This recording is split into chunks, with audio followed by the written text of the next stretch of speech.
This video is going to continue to work with vectors in space, and here we're going to take a vector and we want to find the unit vector. So if we're given the following vector here for v is equal to 7, -3, -3, and we want to find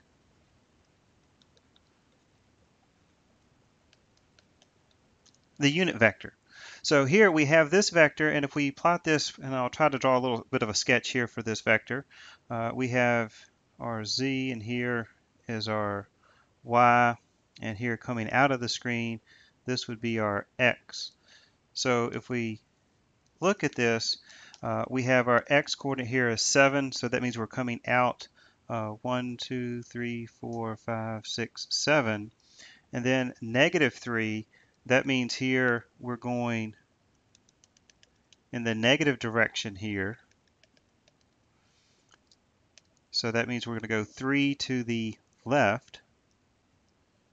And then this is a little bit hard to see here. Other -3 here means we're going to go down 3. So from this point, we're going down 3 units.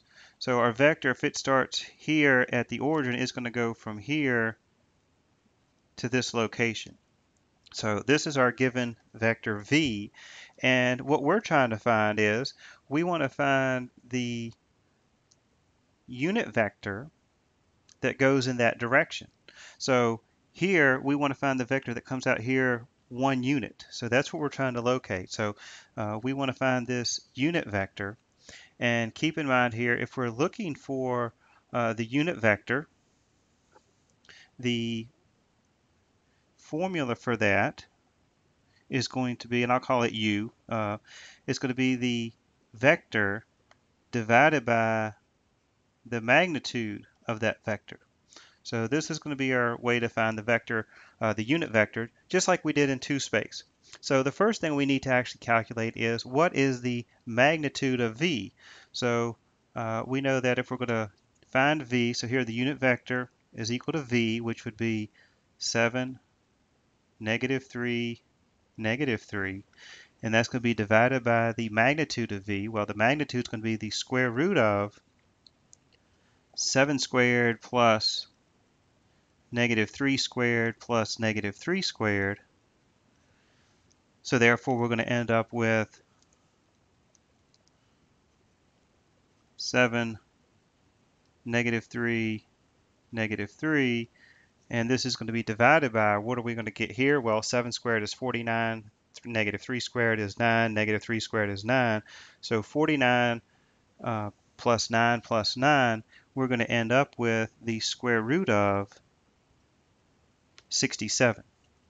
And a couple ways we can write this. We could actually write this instead of in this form, we could write the 1 over the square root of 67 multiplied in front of the vector, so that we have with 7, -3, -3. So it's possible you can see the vector written this way. So that's a possibility. Or we can actually distribute this.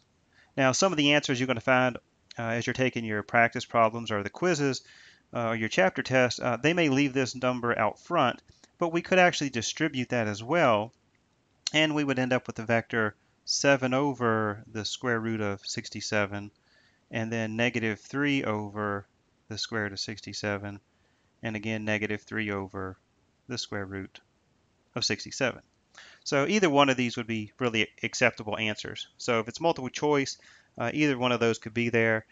And you could even go a step further where you would actually rationalize the denominator. So you can multiply the top and bottom, the square root of 7, but typically you're going to see one of these answers for the unit vector. So here, this would be the coordinates, and it's kind of hard to visualize here because of the square root and so forth, but that's the coordinate here for the location of this unit vector that would be up here at this point to go out 1 unit. Whereas here in blue, the original vector that we had, the magnitude of the original is the square root of 67. So that's how far this is, whereas the blue, the red vector up here has a magnitude or a length of simply 1. Now, if we wanted to go a step further with this problem, we found the unit vector here. But now let's say that we had another question to go along with this. What if it said we want to find a vector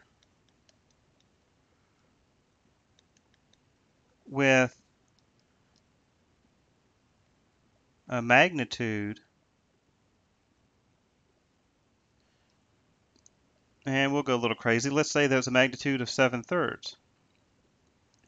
So if we go back up here, if this was the original problem where we had the vector, the v, 7, -3, -3, instead of saying find the unit vector, they could have said, well, we want to find a vector that goes in the direction of this vector. So again, the direction of this vector is here, the one in blue, kind of going down this way. We want to find a vector that goes in this direction, but instead of having a magnitude that it has here of the square root of 67, or even the unit vector, we want it to have a magnitude, a length, here of 7/3. So actually the process we would go through is, first of all, we would still have to find the unit vector first. After you find the unit vector, you're simply going to take that vector and change it to a magnitude of 7/3. So that means we would take the magnitude that we want to change it to and simply multiply that by the vector up here of 7 over square root of 67, -3 over the square root of 67, and -3 over the square root of 67. So once we have the unit vector, you're just going to multiply by the magnitude that we want. So for this example, we're just going to simply distribute the magnitude. So therefore, we would end up with 7 times 7 is 49 over, then 3 would be 3 times the square root of 67, and then 7 and -3 would be -21. Or actually, we can simplify that here. When we multiply, the 3 on the bottom over here will cancel, so the -3 and the 3 over here on the bottom is going to cancel out. So we'll just be left with a -7 over square root of 67. And the same thing is going to happen here. We would still have a -7 over the square root of 67. So this vector is going to have the magnitude of 7/3. So if you're trying to find a vector that has a certain magnitude, your first step is up here to find the unit vector. Okay, and remember the unit vector, we're simply going to take your vector and divide by the magnitude of that vector, and therefore you would then have the unit vector, and then we can multiply by any value that we want to have whatever magnitude that we are looking for.